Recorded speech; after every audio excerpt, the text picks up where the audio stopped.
A friend of mine recently said, "Your books aren't about history. They're about life." And I thought, well, yes, because that's what history is, life. We got keys. Yeah. All right, wait. No, you can handle that. Don't worry about it. We were sailing along on Moonlight Bay. You could hear the voices singing. They seemed to say, ba ba ba ba ba ba ba ba. You have stolen my heart. Now don't go away. As we sang love's old sweet song on Moonlight Bay, on Moonlight Bay.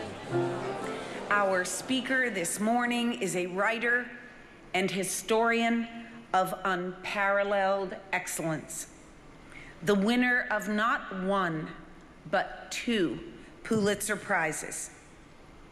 In the words of the citation that accompany his honorary degree from Yale, as a historian, he paints with words. Please join me this morning in giving a huge NCSL welcome to David McCullough.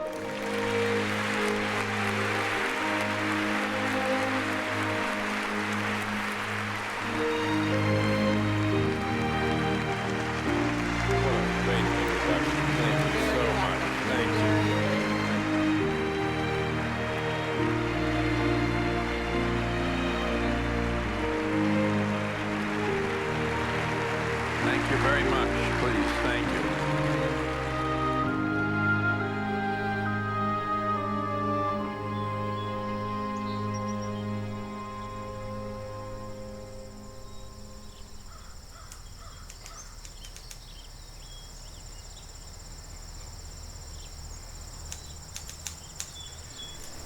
When John Adams received the Pulitzer Prize, we got the word on April 8th, which is Rosalie's birthday, and everybody in the family thought that was entirely appropriate. The first call was from a reporter for the AP, Hillel Talley, and very quickly after that, the phone began to ring, and with more reporters calling. And it just kept ringing and ringing, and then friends and relatives from elsewhere began calling. And things didn't quiet down until about 7 o'clock that night. Finally, we were able to sit down to a nice, quiet family dinner, and just as we began, the phone rang again. So I got up and went into the living room and picked up the other phone and said hello, and she said, "Mr. McCullough?" I said, "Yes." She said, "This is Claire Cartwright from the Christian Science Monitor." And I said, "Yes." She said, "I wonder if you're aware of our special 23-week trial subscription."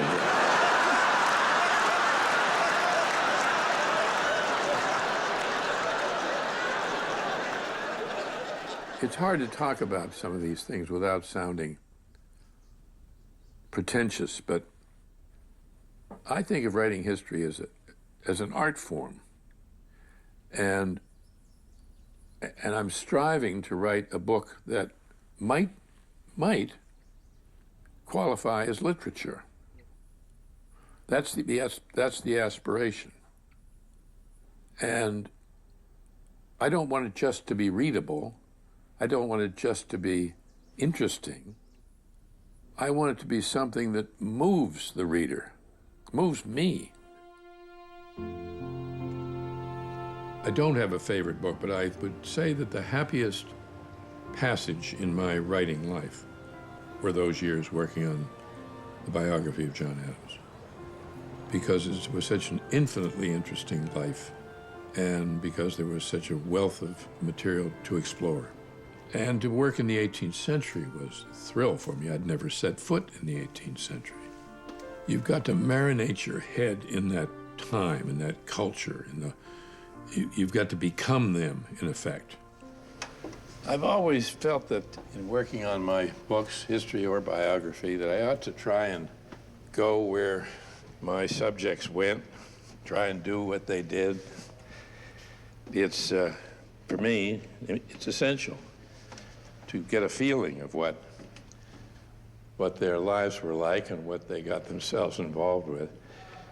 But I also do it because it's a lot of fun.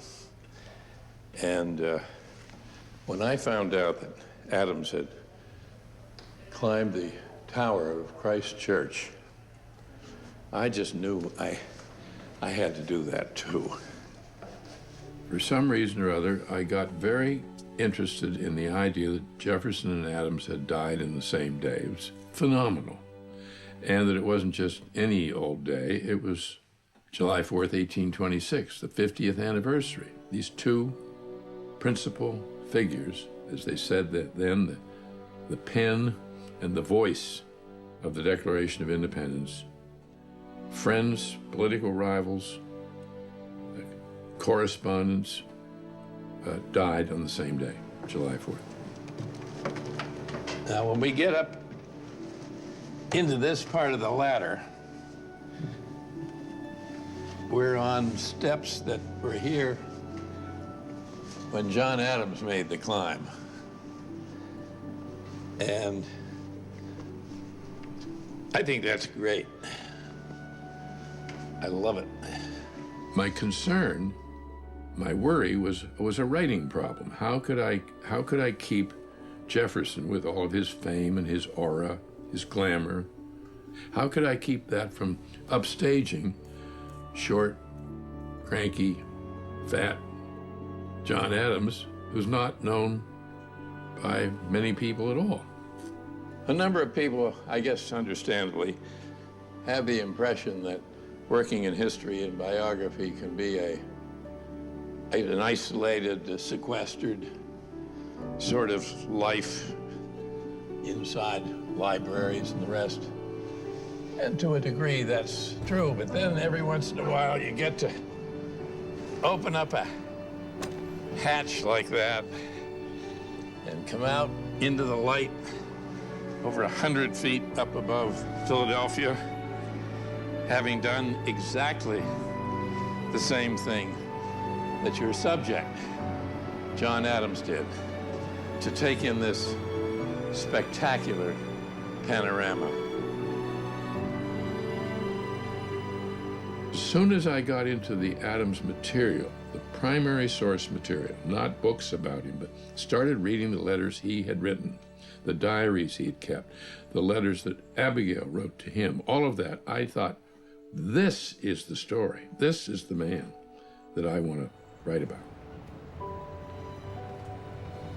What happens after a while if you spend a good long time reading the letters, diaries, reminiscences, memoirs of people, and reading what others wrote about them, looking at paintings of them, really immersing yourself in their lives, is that you begin to know them. You do truly know them. So this is the inner sanctum of the Historical Society. Ah, yes. You know almost before they do something what they're going to do, because you just know them. You know how they'll react. And in many ways, you know them better than you know people in real life. It's strange. It's weird. This is the Adams family papers, all spread out on these next rows. Think of that. I have those people in my mind. I can see them. I can hear them. I know them. And probably nothing can change that. This is one of the most extraordinary things in our entire collection. A letter from John to Abigail Adams. I agree. Philadelphia, July 3rd. The second day of July, 1776, will be the most memorable epocha in the history of America. I'm apt to believe that it will be celebrated by succeeding generations as the great anniversary festival. It ought to be solemnized with pomp and parade, with shows, games, sports, guns, bells, bonfires, and illuminations, from one end of this continent to the other, from this time forward, forevermore. He's thinking of a continental nation at a point when the nation, which didn't exist really yet, only reaches about as far as the Allegheny Mountains at best. They hadn't even publicly announced their independence. No. I mean, that's a visionary statement if there ever was. And he writes it to her. Yes. He isn't writing it to John Hancock or somebody else. This isn't even the only letter he writes to her that day. John Adams referred to his wife, Abigail, as his ballast. When he got low and thought, well, maybe it isn't worth all this, she would boost his spirits back up again, as he would for her, too. All I give to you and you give to me. True love, true love. We have a large family, 5 children, 18 grandchildren, and she is mission control. She's also Secretary of the Treasury. And maybe most important of all, Chair of the Ethics Committee. She's the star I steer by, and I would love for you to meet her. Rosalie, where are you sitting? There.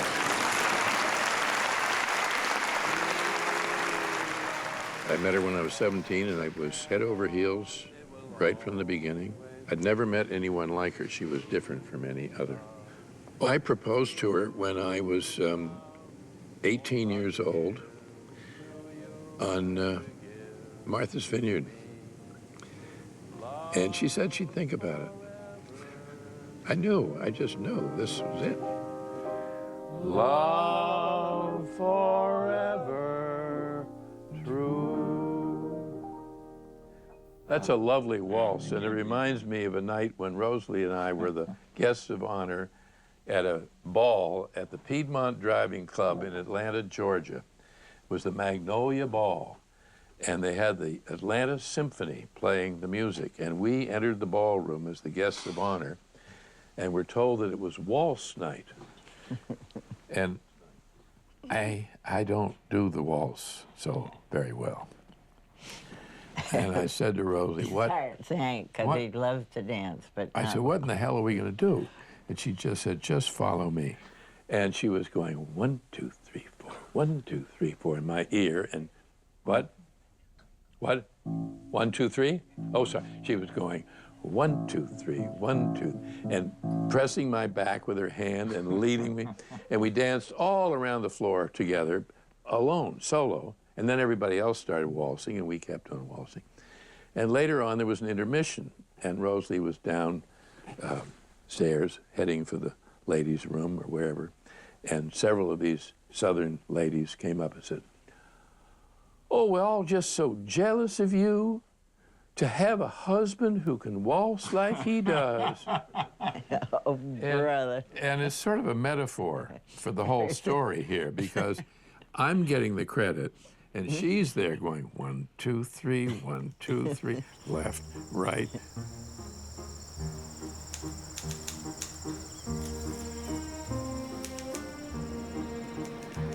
I was working at Time in Life in New York. I had a good job.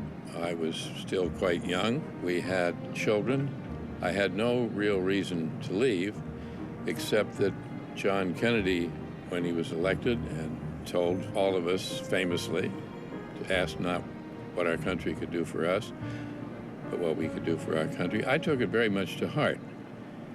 And I quit my job and came down to Washington to find a job to serve in the government. And I know now that I discovered in that period when I was here, those years when I was living here, I discovered what I wanted to do with my life. Look how sharp that is. Look at all that, they're all cockeyed. They're all been knocked off there. This is only half a building here? Yeah. When I was working with the U.S. Information Agency, I would often come up to the Library of Congress to work on Saturday for projects that we were doing. And Rosalie would come with me. And one time when we came up, the curator of prints and photographs had spread out a great collection of photographs at the library from a photographer named Histed. I had heard about the Johnstown flood all of my life. I didn't know much about it growing up in Pittsburgh. But I had no idea of how violent it was, what destruction, and here were all these photographs, one after another. Here, for example, look at this. This was a city, 2,500 people, at least, they don't know exactly, died. That's the equivalent to 9/11. And it all had happened within about an hour and a half's drive of where I had grown up. And I didn't know anything about it. And I went and got a book. And the book wasn't very good. And so I thought, I better read another one. So I read another one. That was the one that was written at the time. And it was very melodramatic. And I thought, I'd like to know more. And maybe I could write the book that I'd like to read. And then you started. And then we got going, didn't we, pal? Like the folks you meet on, like to plant my feet on the Brooklyn Bridge. What a lovely view from heaven looks at you from Brooklyn Bridge.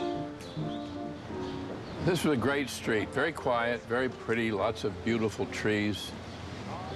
Still looks just the same, and in many ways I wonder sometimes why we ever left. There it is, that's our apartment building, 153 Columbia Heights. We would go out, particularly in warm summer days like this, or weekends, out onto the promenade, or out onto the bridge. This is the promenade, as it's called, and you have everything here. The whole of downtown Manhattan, Statue of Liberty out there, ferries going back and forth, and then over here, the Great Bridge, the Brooklyn Bridge. All those years were very happy years, and some of the toughest years financially when I first tried to make it as a writer on my own. And Rosalie's one of the bravest people I've ever known. Had she not had the backbone, the balance to have said, yes, let's do it, let's try it, I'm not sure I would have had sufficient determination or nerve to have gone ahead. I feel I've been very fortunate in my subjects, and that subject, that idea coming just then in my working life and in our family life was exactly right. And we come back almost every year, walk the old neighborhood, reminisce about old times, and to walk over the bridge.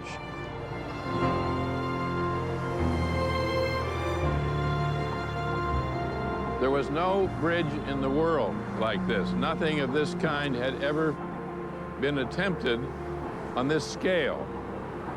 This was going to be the biggest bridge in the world.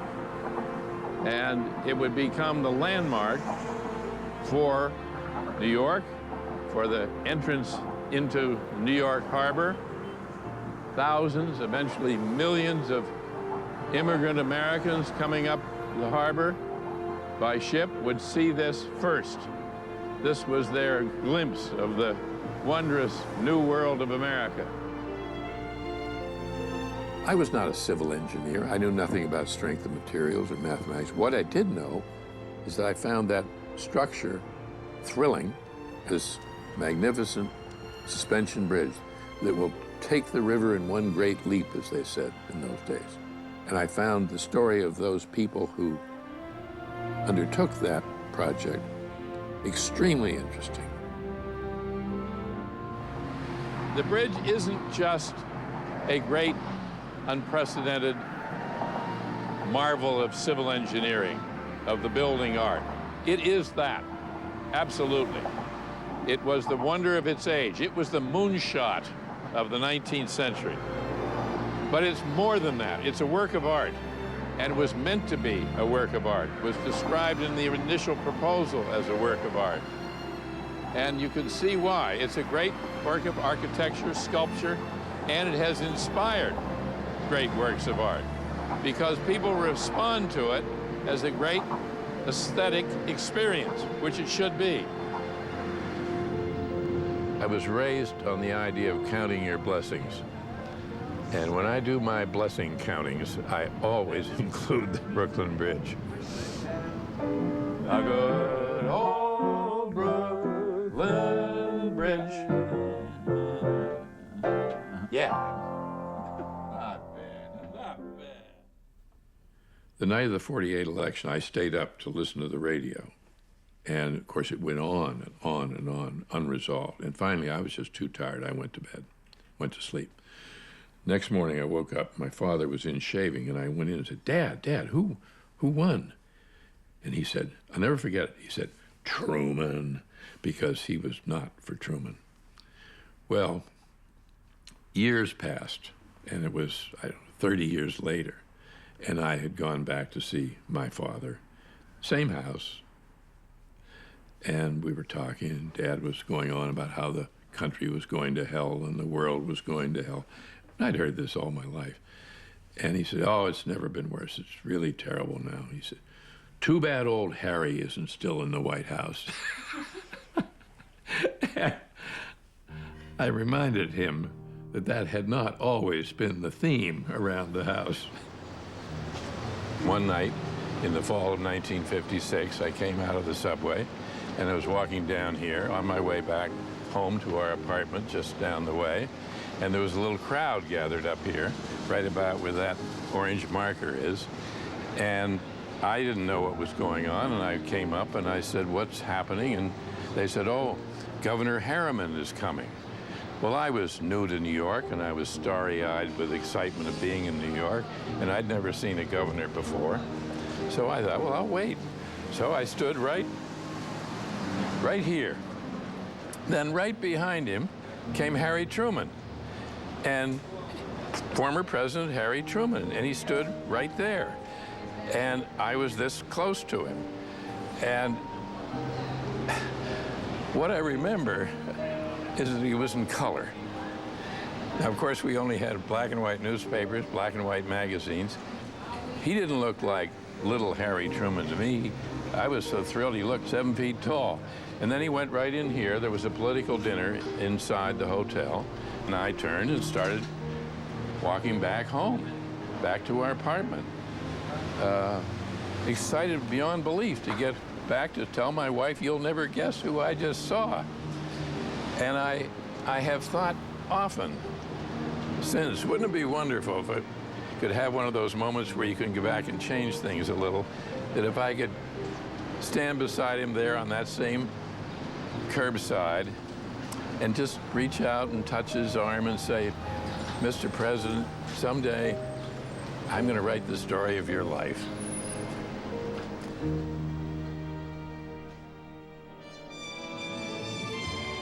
Good evening. I'm David McCullough. I'm David McCullough. I'm David McCullough, and this is Smithsonian World. Because of an interview that I did with Bill Moyers for a film that he made about Theodore Roosevelt, a New York producer saw that interview and thought to himself, maybe that fellow could be the host. And that's when I had my first real role in a television series. And it was a wonderful time. Here in one of the great redwood forests of California, the Muir Woods National Monument, a cross-section of a giant redwood, a redwood more than 1,000 years old, has been made into a calendar of human history. Here's 1776 and the signing of the Declaration of Independence. We made films about everything. Abraham Lincoln's hat and Dorothy's ruby slippers. and on, and went to places not only here, but all over the world.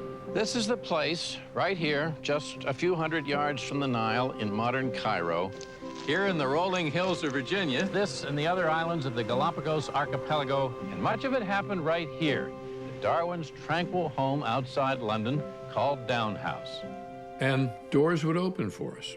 But in the event that doors didn't open for us, or in the event that we ran into some trouble with customs or officials or police or something, we had a big, very beautifully presented letter from the Secretary of the Smithsonian, Dillon Ripley. And it had a big gold seal on it. It was written in magnificent calligraphy. And it looked like the most gorgeous diploma you ever saw. And we called it the Dazzler. And if we ran into somebody who was giving us trouble at the airport or going, Martin Carr would say, "Show him the Dazzler. Show him the Dazzler." So I had the Dazzler in my briefcase, and I would pull it out. And it worked. Those days are gone, but it was wonderful while it lasted. I'm David McCullough, and this is Smithsonian World. Are you having a good time? Yeah. Yeah? Jolie? Once I was on television, it's as you know, it changes things, and I was recognized often. I think she would rather meet you than Harrison Ford. That's the I'll truth. never forget that. Thank you very much. I was very glad to meet people who would stop me in a restaurant or in an airport or on the street, say something.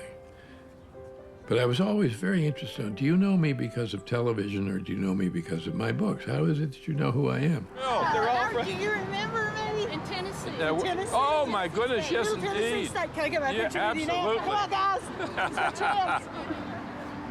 When it first started happening a lot, he was kind of excited about it, and we were I can't remember where we were, in an airport or somewhere, and Dad said, "No, really, it happens all the time. Watch this. It happens." We go and watch. It happens all the time. So we walked through the airport, and it did happen quite a bit. And he said, see all those people saying hi to me? And I said, "Well, Dad, you say hi to them first." Morning. Morning. Morning, sir. How are you? How are you? Good. How are you? I'm David McCullough. Joe Crispo. Have you booked in my truck? Nope. Glad to meet you. Of course they say hi to you. He gets a lot of teasing, but that's good for him. It's sort of a leveler. And he likes it. Yeah, and it's good for him. Yeah. It was a wonderful experience. It was a magic carpet ride for me. And as much as I've enjoyed the television work I've done on the American Experience and Smithsonian World, the problem was that I wasn't getting my work done. I wasn't doing my real work, which is always the books I'm writing. And so I had to stop. I had to quit cold turkey and get back to the real work, the books.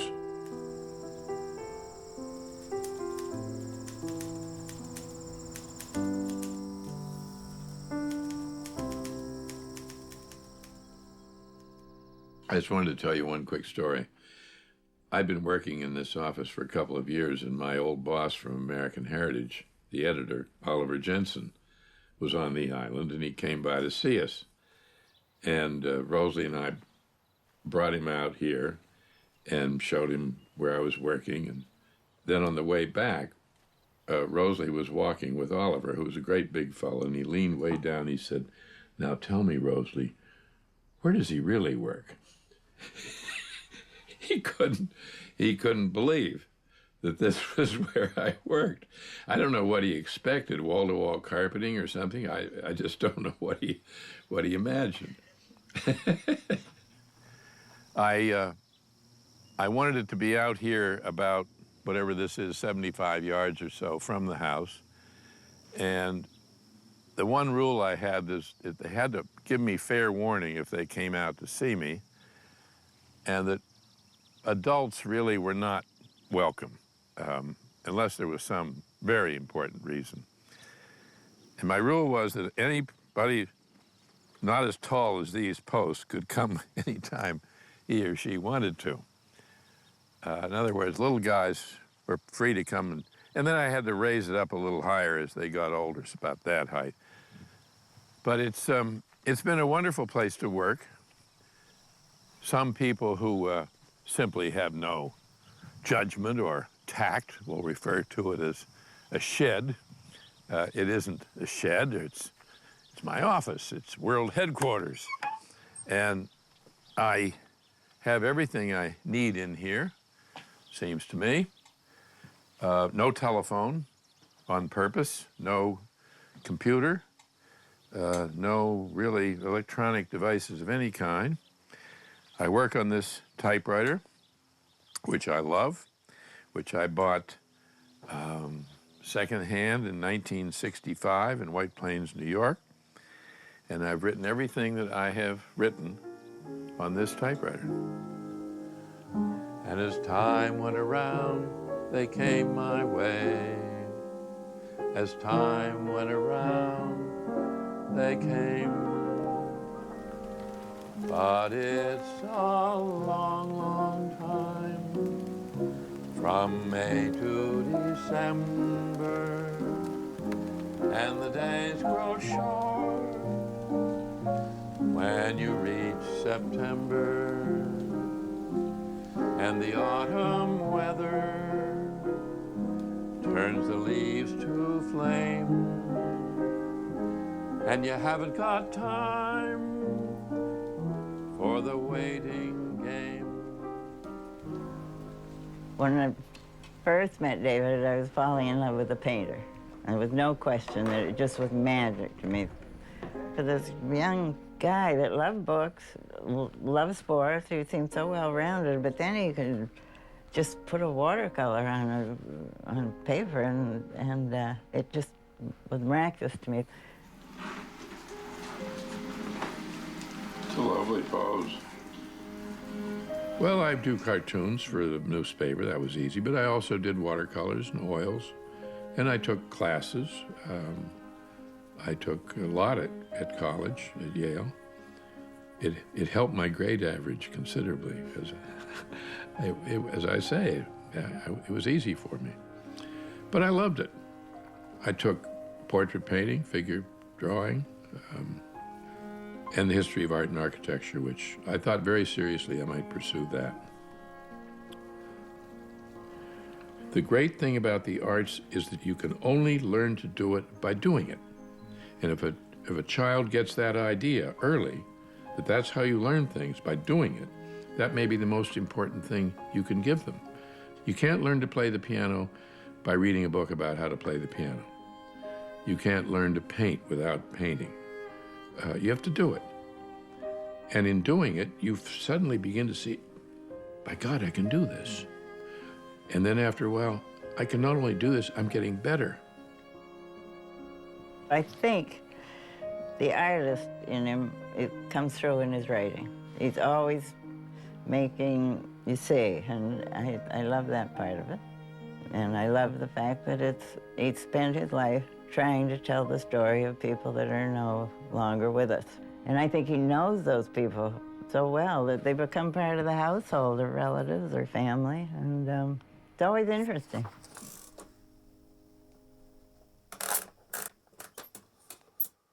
Okay.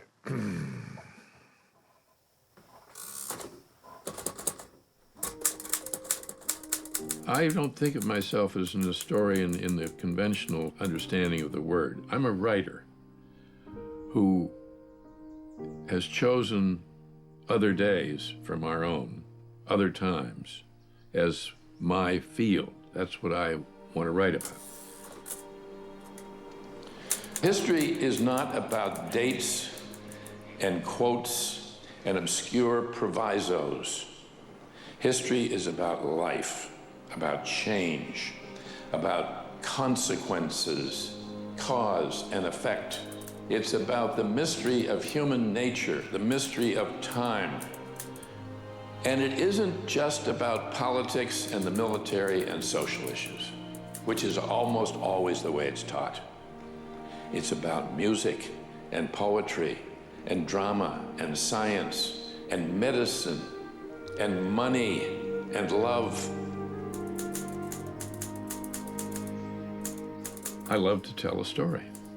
And I particularly love to tell a true story of what really happened to real people who were as alive and as human as we are.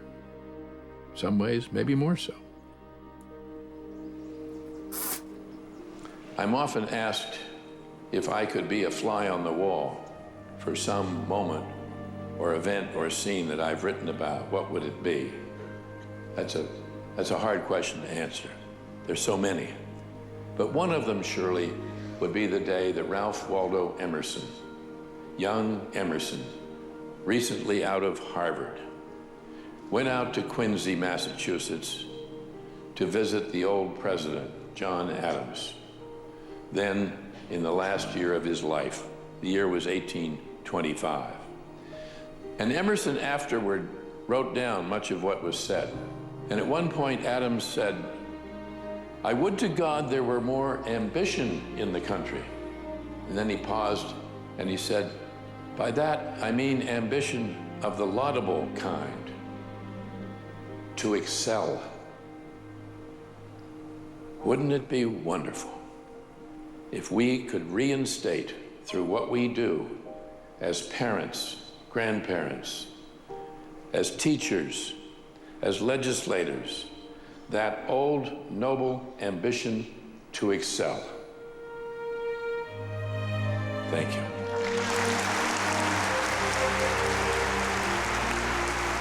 It's what you feel about it, this work you've done, this offering you've made, and whether or not it's going to stay in print, whether it's going to stand the test of time. Will it hold up in the long run?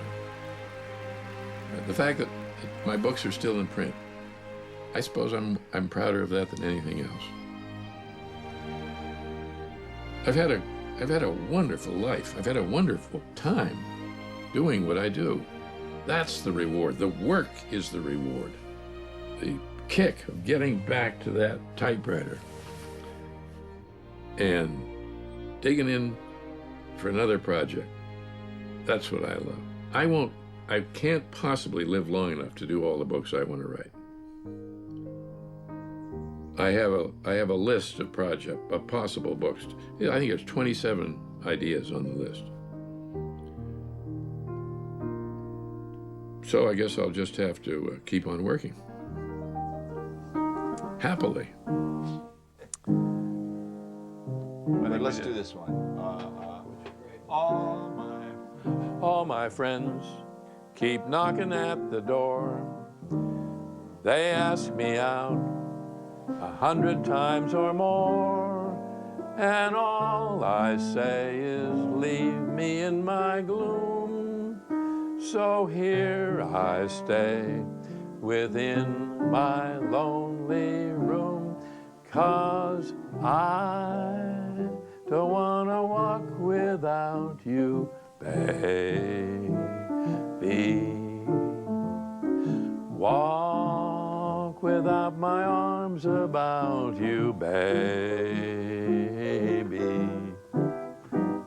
Oh, baby, please come back, or you break my heart for me, 'cause I don't wanna walk without you. No, sir. Eep-a-pop-pop. All right, I'm glad we got that one in. I think that's enough. I think that was great. Thank all of you for being so patient.